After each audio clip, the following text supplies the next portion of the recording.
journalism in the advent of fake news and disinformation in my country. We need to work it out. We need to prove that we are the voice of the people. We are the media. We are the facilitators. Ania na ang mga balita nga nahagpat sa Newsline Philippines Information Center. Ako si Paul Palacio. Tutok na!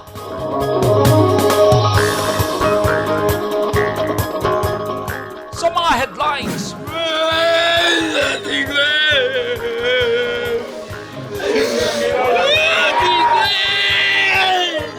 mag-igsuong magwad nga brutal nga gipatay sa Mlang North Cotabato, gilubong na! Kapulisan sa Davao del Sur nagamot-amot aron makapadala og hinabang sa mga biktima sa bagyong Odette sa Caraga Region. Mga sundalo sa 4th Infantry Division gipadala sa Caraga Region, Misamis Oriental ug Cagayan de Oro City alang sa pagtabang sa rescue ug retrieval operation. O mga bata ug ilang ginikanan nakabenepisyo sa pamaskong handog sa kapulisan sa Makilala, North Cotabato.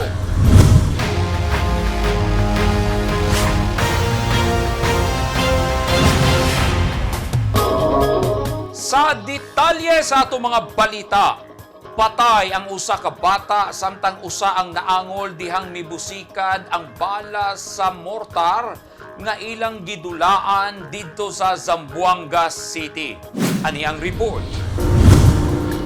Usa ka bata ang patay samtang usa pa ang naangol sa dihang mibusikad ang usa ka wala pa mailhi nga eksplosibo pasado alas 2 kaganiyang hapon sa City of Playa, Barangay Rio Hondo, Zamboanga City. Giila ang biktimang namatay nga si Erickson Bantuhan, 12 anyos, samtang ang naangol na ilhan nga si Jovan Kadungog, 14 anyos, nga mga residente sa Barangay Santa Catalina. Matod sa pamilya sa usa sa mga biktima nga nangaligo og dagat ang duha, kuyog ang usa pa ka batan-on sa dihang duna sila'y nakuha ug nakit-an nga usa ka eksplosibo, gidukdok og martilyo ug gidulaan sa mga bata ang ilang nakitang eksplosibo. Patay diha si Bantuhan samtang critical pa si Kadungog nga daling gidala sa ospital. Padayon pa ang investigasyon sa mga kapulisan sa nahitabong insidente. Sa pakiginabi sa Newsline Zamboanga, kang Police Major Elmer Solon, hepe sa CDIM ZCPO, aduna nay mga na-recover nga parte sa eksplosibo ang bomb squad nga miresponde sa lugar apan wala pa nila ma-identify kung unsa nga klase sa eksplosibo. Gidudahang ang mga na-recover nga parte sa mibusikad bala sa mortar.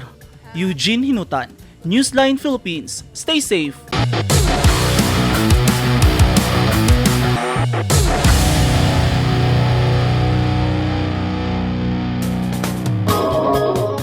Gibisita o gidunulan og hinabang ni President Rodrigo Duterte ang mga biktima sa bagyong Odette sa Leyte ug sa Surigao del Norte. Misunod sab og bisita sa mga apektado sa bagyo si Vice President Leni Robredo. Ani ang report ni Eugene Hinutan.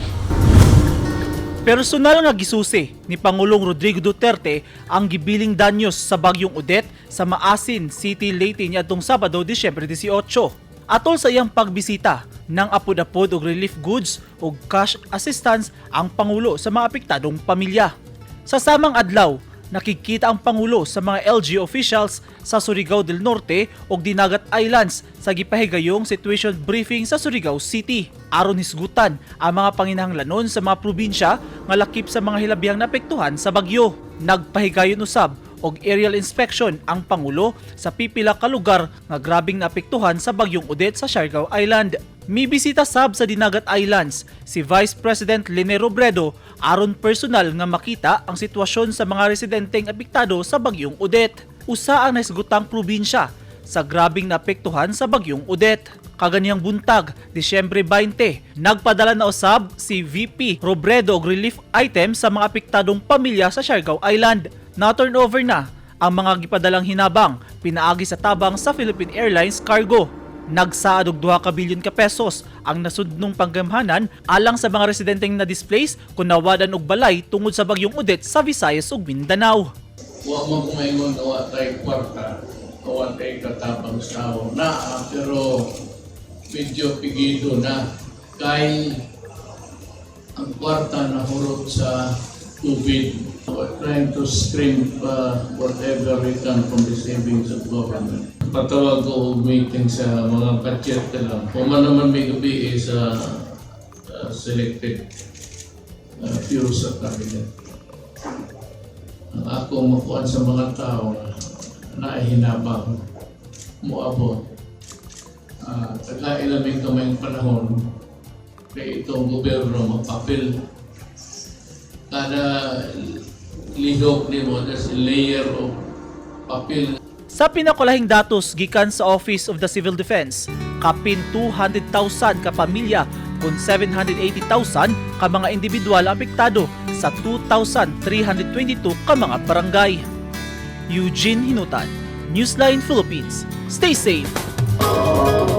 Nag-amot-amot sab ang mga pulis sa Davao del Sur aron makatunol og hinabang para sa mga pamilyang naapektuhan sa bagyong Odette sa Caraga Region.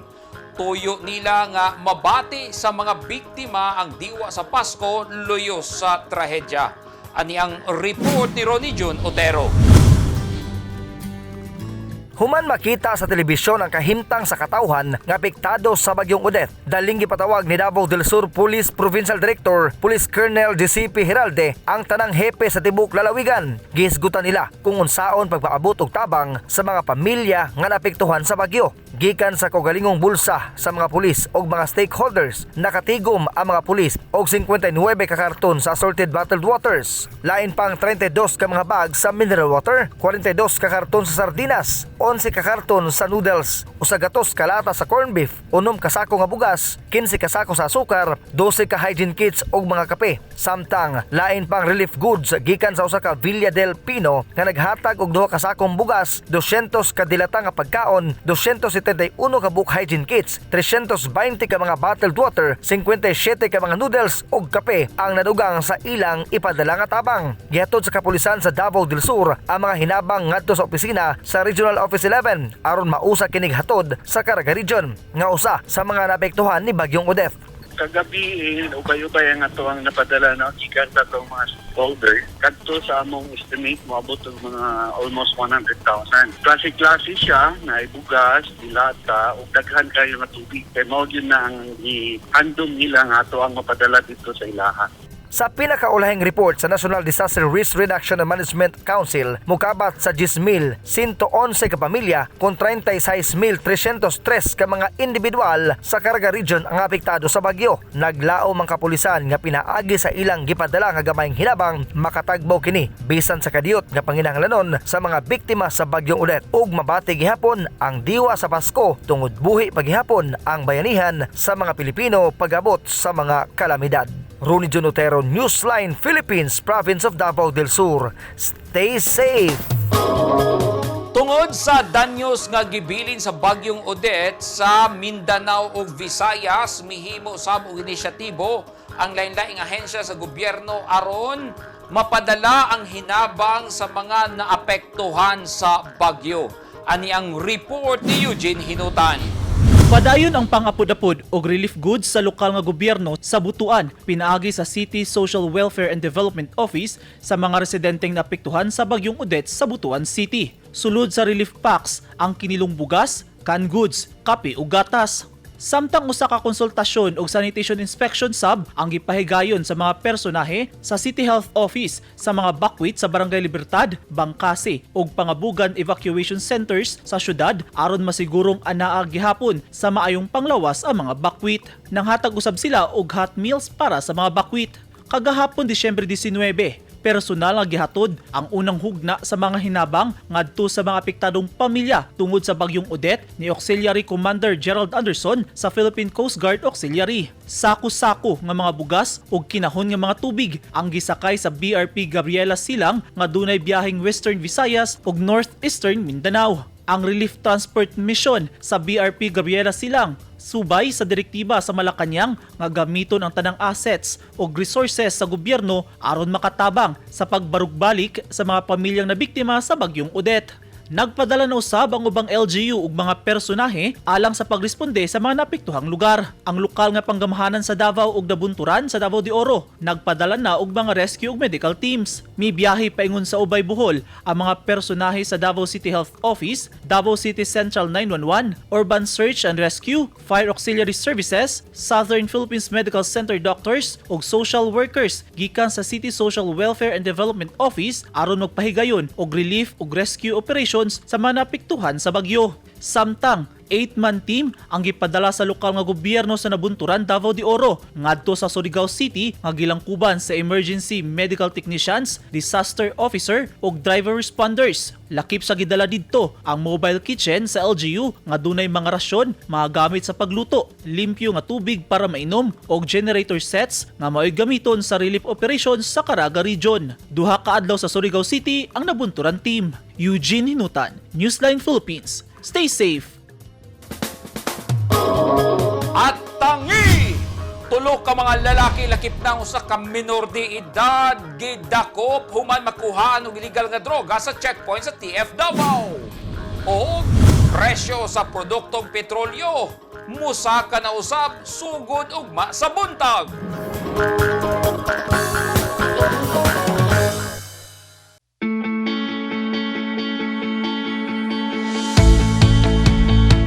Gusto ba mo og barato ug orihinal nga mga construction supply? Sa kadaghan sa imong pilian, all-in-one ang imong pagpamalit.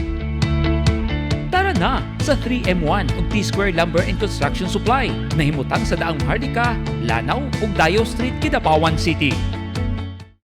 Parami ng parami ang mga nagiging bagong Lotto Millionaires. Dalawa rito ay multimillion jackpot prizes. Ang 246.08 million pesos sa Ultra Lotto 658 at ang 298.77 million pesos sa Grand Lotto 655. Ang bawat pagtangkilik sa larong may puso ay susi sa pangarap at pagtulong sa kapwa. Thank you with all our hearts. Malay mo, baka ikaw na ang dapuan ng swerte. Ang mga taong dunay mga ginahambin nga mga grabing mga balatian o comorbidity, hilabi na ang mga senior citizens, sila ang mas delikado nga maigo sa coronavirus disease COVID-19. Busa dubling pag-amping ang himuon og tambali ang mga ginahambin nga mga sakit. Ang pagtumar sa Bilonga Gold Herbal Capsule is a food supplement makatabang aron mapunggan nga musamot ang mga balatian. Turmeric o luyang dilaw ang nag-unang sagol sa Bilonga Gold. Gisagulan og sodium ascorbate o vitamin C aron mas mulig-on ang immune system. Ang Bilonga Gold Herbal Capsule mapalit sa mga butika.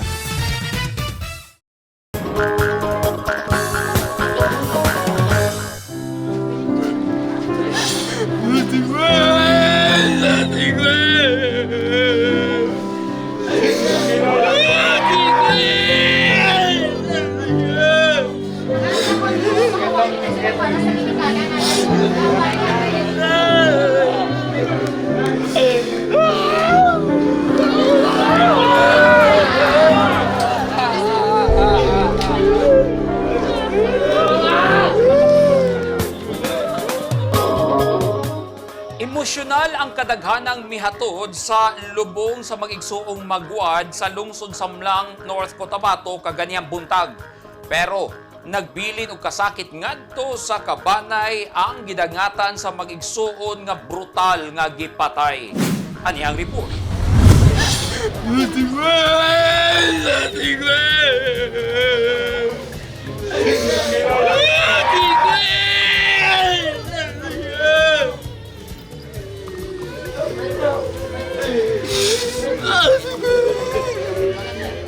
Milanog ang pagbako ug dagayday sa mga luha sa katawhan kaganina. Sa dihang gilubong na ang mag-igsuong Crisel Gwen o Crisville Luis Magwad sa sementeryo sa Barangay Tawan-Tawan lang North Cotabato. Gilubong na ang mga anak sa Magdaayong Cruz ug Lubilla Magwad kilid sa lubong sa ilang lola nga si Nelda Orbe.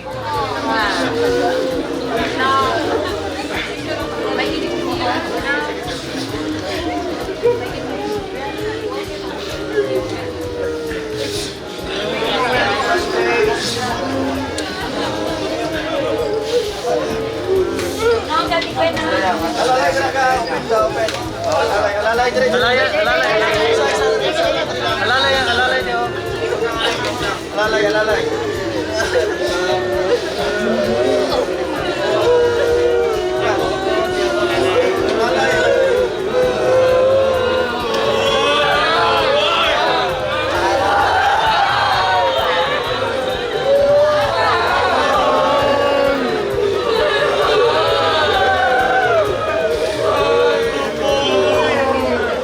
Miapaw ang emosyon sa dihang gihapuhap ni Mr. Cruz Magwad ang lawas sa iyang mga anak.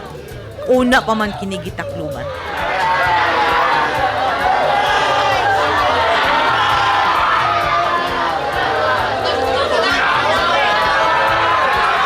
Ug dito may buhos ang luha sa katawhan. Sa pagkahugno sa magtiayong Magwad, nahimong kusog nila ang tibuok komunidad ug ang mga tawo nga mihatag kanila og kalig-on ug kusog sa panahon sa ilang pagbangutan. Libuan ang miduyog sa pamilya gikan sa ilang balay hangtod sa misa nga gipahigayon sa Santa Teresa de Jesus Parish sa Mlang, North Cotabato ug pagkahuman niini gihatod na sa sementeryo. Tungod sa kasakit nga ilang nasinati, subling nanawagan si Mrs. Lovelia Magwad sa mga ginikanan. Na hindi po natin i-underestimate ang mga kabataan na below 18 years old because they have the manipulative skills, they have the power to destroy other children, good children, promising children. Kaya sumasama po ako sa pamilya ng mga suspects. Please, tulungan po kami sa ikatahimik po ng aming mga anak at ikatatahimik din po namin. Sa inyo po sa inyo po lahat, maraming salamat po. Brutal nga gipatay ang mag-igsoong Crisel Gwen o Crisville Luis sulod mismo sa ilang balay didto sa Purok San Isidro, Bagong Tapay, Mlang, North Cotabato niadtong Disyembre 10 bandang alas 2 sa hapon. Ug ang pinakasubo nahimong prime suspect ang ilang working student nga si Christine, usa ka minor de edad nga ana-anak karon sa posisyon sa Department of Social Welfare and Development sa North Cotabato. Samtang ayang kauban nga 21 anyos gipangita pa sa kapulisan. Napasaka na sa North Cotabato Prosecutor's Office natong Disyembre 16 ang kaso ug naghulat na lang nga iresolba kini sa piskalya ug masangat ang kaso sa korte. Makabungog nga pagmahal, makabungog nga singgit sa hustisya. Kini ang nahitabo sa paglubong sa mag-igsoong Crisel ug Louie Magwad dinhi sa Mlang, North Cotabato. Mibuhos ang suporta sa komunidad. Mibuhos ang gugma sa ilang pamilya. Apan, padayon kitang nagsinggit, hustisya alang sa kamatayon sa mag-igsoong Magwad ug hustisya nga ihatag unta sa tanang otoridad sa pamilya Magwad. Edith Kaduay, News 10 Philippines, stay safe!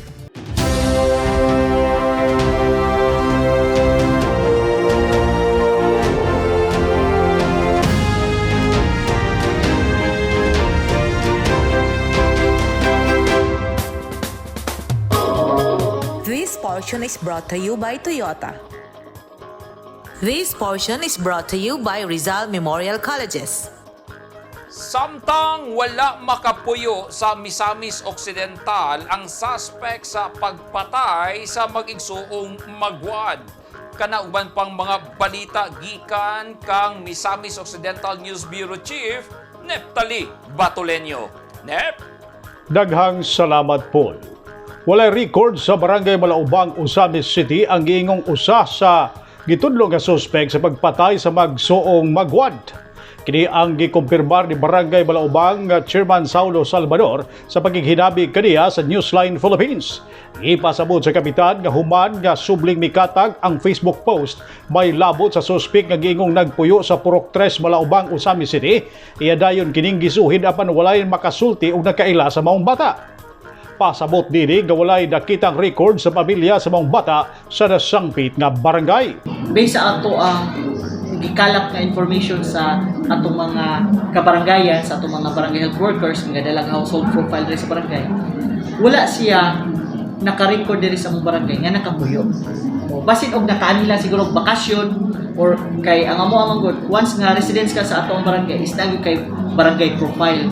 Kay every resident sa barangay naka-profile gyud diri sa atong barangay. Iyausab nga gisuhid ang bansagon sa maong suspek sa ilang barangay apan wala siya nailhan nga posibleng paryente niini. Dugang pasabot sa kapitan nga daghang mitawag og nangutana kaniya bailabot sa maong bata huban nga migawas ang balita nga suspek kini sa linuog nga krimen. At least karon natubag na klaro ninyo sa akong side isip barangay chairman sa Malaubang regarding sa status anang bata mong taga Osamis magud kay sa report is Osamis City ang gidala. Sa Osamis City kung specific lang Malaubang ako gyud madinay nga wala gyud siya kay since nga ako'y barangay chairman wala gyud siya ga reside diri sa barangay. Wala mi nakakuha og profiling niya sa iya mismong pamilya nga nakapuyo gid siya sa barangay. Gisulayan usab sa Newsline Philippines ang pagkontak sa nagpost sa larawan sa bata niadtong 2013. Sumala pa siya tubag nga siya mismo wala makaila sa mong bata. Gisaysay niini nga iya lang kining nakita nga adunay nagpost ug iya lang kini nga gi-copy paste tungod kay pagkakita niya sa address niini nga taga Malaubang, Osamis City tungod kay nagpuyo usab siya sa maong dapit. Sa gihimo nga pagsuwid sa Newsline Philippines managsamang gipadayag sa mga lumulupyo sa maong dapit nga wala sila makaila sa suspek o bisan sa pamilya niini. Moabot sa 300 kaparisan ang libreng gikasal niadtong Disyembre 15 atol sa gihimo nga kasalan sa Pasko 2021 sa Osamis City. Gipadayag ni Osamis City Mayor Sancho Fernando Ando Aminal nga tungod sa daghang mga hangyo nga magpahigayon sa mong libre nga kasal, hinungdan nga nagbutang sila og kriteria sa mga mo-qualify sa libreng kasal. Mahimong makaapil nini ang nag-ipon na nga nakabato na og usa ka anak. Kadtong nag-ipon bisan wala pay anak apan sulod na sa 5 ka tuig. Lakip sa requisitos nini nga kinahanglang nagpuyo kini sa 2nd District sa Misamis Occidental o kinahanglan nga fully vaccinated. Libre usab ang prenup pictorials, hair and makeup o wedding cake o 20,000 pesos nga cash gift sa mga kinasal. Saysay sa mayor gadako nilang kalibay ni 2nd District Representative Henry Waminal na makita nga malipayon usab ang mga bag-ong gikasal. Baukadto ang mga balita gikan sa lalawigan sa Misamis Occidental. Balik kanimo Paul. Daghang salamat Neptali Batulenyo. Samtang gi-shift ngadto sa Humanitarian Assistance and Disaster Response sa 4th Infantry Division sa Philippine Army, ang ilang 85 ka mga sundalo aron muhimo og rescue ug retrieval operation sa ilang AOR nga naigo sa Bagyong Odette. Sumala ni Brigadier General Oliver Vislinio, ang acting commander sa 4th ID, ang 85 ka mga sundalo gideploy sa Caraga Region ubang lugar sa Misamis Oriental ug Cagayan de Oro City. Ang operasyon sa mga sundalo adunay koordinasyon sa mga Disaster Risk Reduction and Management Councils. Lakip sa gideploy sa mga sundalo ang 129 ka mga military trucks, rubber boats, nga mutabang sa implementasyon sa forced evacuation. Gisaway sa 4th ID ang NPA kay dihang padulong na unta ang tropa sa mga sundalo sa DRRMC sa Madrid, Surigao del Sur para sa ilang misyon. Giatake hinuon kini sa mga rebelde nga gikaangol sa duha ka mga sibilyan. Hasta ang kagamhanang lokal sa probinsya sa Surigao del Sur nakasaway sab sa gihimo sa NPA, sanglit ang pagtabang sa mga residenteng naigo sa bagyo ang misyon sa mga sundalo. Samtang nagpadala og relief assistance sa Department of Social Welfare and Development Region 11 sa mga residente sa Dinagat Island nga grabe sab nga naapektuhan sa Bagyong Odette. Ang mga food ug non-food items gikarga sa Coast Guard District Southeastern Mindanao's BRP Cape San Agustin nga adunay koordinasyon sa Office of Civil Defense 11. Ang gipadala sa DSWD gilangkuban sa 8,000 ka mga food packs, 3,000 ka mga family kits, 2,500 sleeping kits, 1,500 hygiene kits, og 2,000 ka mga malongs. Gilaumang moabot sa Dinagat Island sang hinabang karong Miyerkules o di kaha Huwebes.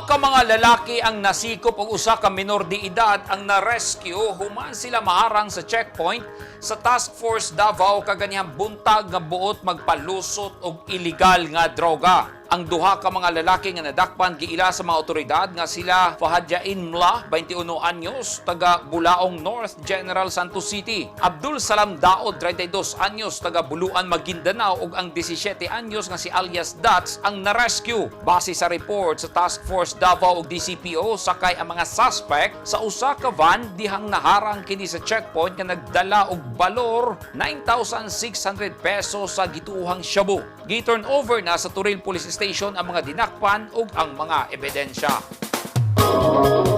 Bad news alang sa mga motorista ang laing oil price increase nga ipatuman sa mga kumpanya sa lana ugma Disyembre 21, 2021. Anyang report ni Eugene Hinutan. Kung yaging simana, sobra piso ang giubos sa presyo sa produktong petrolyo, ugma mupatuman na sab og taas presyo sa lana ang mga kumpanya sa lana. Ang Pilipinas Shell, Petrogas ug Sea Oil magpatuman og 55 centavos nga dugang singil kada litro sa gasolina ug krudo. Samtang 70 centavos sab ang isaka sa presyo kada litro sa kerosene sugod alas 5 sa buntag ugma, Disyembre 21. Samtang alas 4 sa hapon pa magpatuman og samang taas presyo ang clean fuel. Apan giklaro sa mga kumpanya sa lana, walay labot sa price increase ang ilang mga branches sa Cebu, Bohol, Aklan, Capiz, Iloilo, Negros Occidental, Bacolod, Negros Oriental, Samar, Leyte, Palawan, Agusan Provinces, Surigao Provinces, Cabadbaran, Butuan, General Santos City ug Coronadal. Naka-price freeze sab ang presyo sa kerosene sa mga lugar nga gipaubos sa state of calamity. Kini na ang ikaduhang semana nga nagpatuman og taas presyo sa produktong petrolyo, una ang pagsaulog sa Pasko. Eugene Hinutan, Newsline Philippines, Davao Region. Stay safe. Gihatagan og sayong pinaskuhan sa mga pulis sa Makilala, North Cotabato ang pipila ka mga residente sa usa ka barangay niadtong weekend. Gawa sa mga pa-contest, nalingaw ang mga bata sa Sitio Settlement, Barangay Buhay sa ilang gidawat nga pagkaon. Apan mas nalipay ang ilang mga ginikanan nga midawat sa usa ka poto sa kinilong bugas. Katambayayong sa kapulisan sa kalihukan ang lokal nga kagamanan o mga negosyante sa lungsod. Umaw kadto naghingpit sa mga balita nga naagpat sa Newsline Philippines Information Center.